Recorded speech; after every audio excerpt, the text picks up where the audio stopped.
자, 그 다음 월의 해석. 월은 자신의 기운이 만들어지는 밖과 같다. 내가 활동하는 뭐라고요? 운동장 건물로 본다.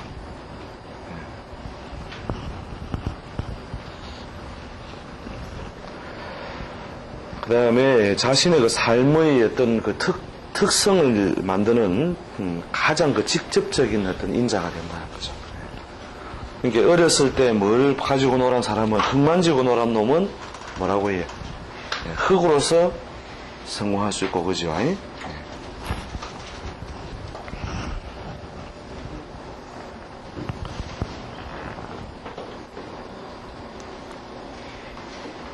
물가에 사는 사람은 뭘 잘할 것이다? 물가에 살았으니까, 그죠? 간혹, 어떻게 한다면, 물가에서 빠져 죽는 놈도 생기죠. 그런 것처럼 월이라고 하는 것이 어렸을 때 어떻게든 경험하고 보게 만드는 기본적인 환경이 된다는 거죠.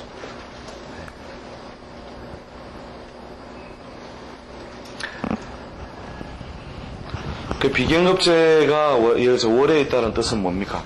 대체로 그 부모의 덕을 분배 또는 쪼개야 될, 분배 또는 쪼개야 되는 일이 발생한 뜻도 되고, 또 부모나 형제를 위하여 어떻게 해요? 희생을 하거나 내가 금전적인 봉사를 해야 되는 일이 생기는 거죠.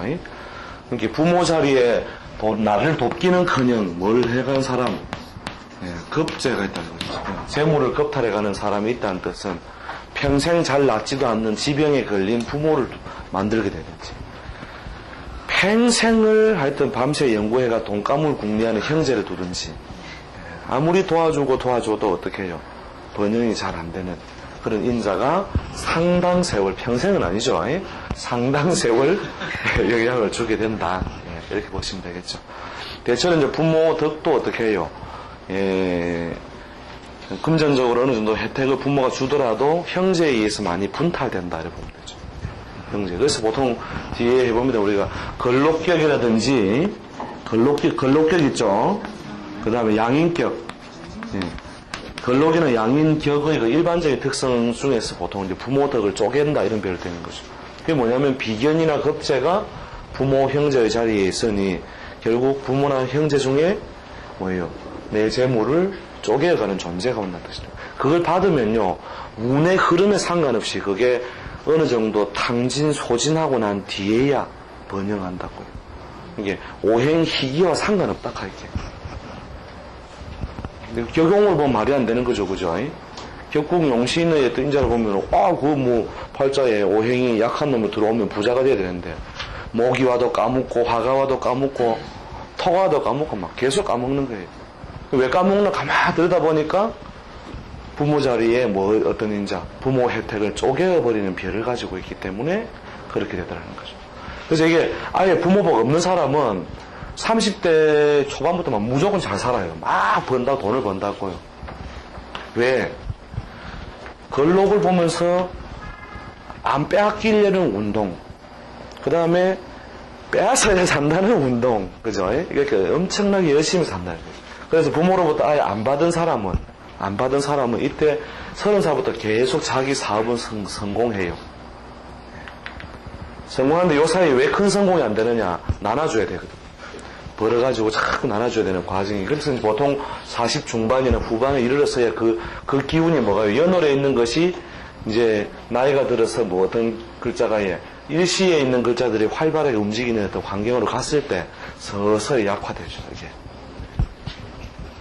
그 다음 거꾸로 부모 덕을 입은 사람들, 운의 흐름에 상관없이 일단 까먹어요. 그래가지고 어쨌든 그 부모로부터 그 현금 재산 이런 형태로 받으면은 이걸 천천히 까먹으면 20년 동안 계속 까먹고, 빨리 까먹는 사람은 10년에 까먹습니다. 10년에 딱 까먹어요. 그 까먹고 나서 거의 거덜이 나야 이때부터 또 운에 상관없이 목이 와도 벌고 화가 와도 벌고 토가 와도 벌고 그러면 된다. 성공한다는 얘기니까. 아시겠죠? 대상사는 또 누가 있다, 그죠? 그래서 보통 이제 이런 이별이 있는 사람은 우리 역학적으로 지도해 줄 때, 그 현금 형태의 상속을 못 받도록 해야 되는 거예요. 그럼 어떻게 하느냐? 부동산이나 문서재산, 부동산이나 문서재산으로 묶어버리는 거죠. 묶어두었다가 자기가 기본적으로 어떤 운의 흐름에서 어느 정도 기반 적립이 서서히 이루어져 나갈 때 40 중반부터 중반 정도부터 뭐냐면 현금화를 해가지고 활용할 때 부모 혜택을 가장 원만하게 이루더라는 거죠. 그러니까 저승사자가 가장 차압을 붙이기 더러운 물건이 바로 부동산. 떼가지고 갈 수가 없는 거예요. 그러니까 우리 현금재산의 운이 약해질 때는 어떻게 되느냐, 부동산이나 문서재산을 묶어놔야 되는 거죠. 이게 묶어놓으면 이제 저승사자가 쭉 조사하러 나와가지고 다른 어떤 그 불안한 운이 왔을 때 부동산 이건 대체로 뭐냐 면제해 준다 그래요. 면제. 돈도 아니다 이거라. 자, 그래서 이제 그건 뭐 이유는 뭐냐, 월에 있는 것이 그러한 작용을 하기 때문이라는 거죠. 작용과 의미를 갖는다.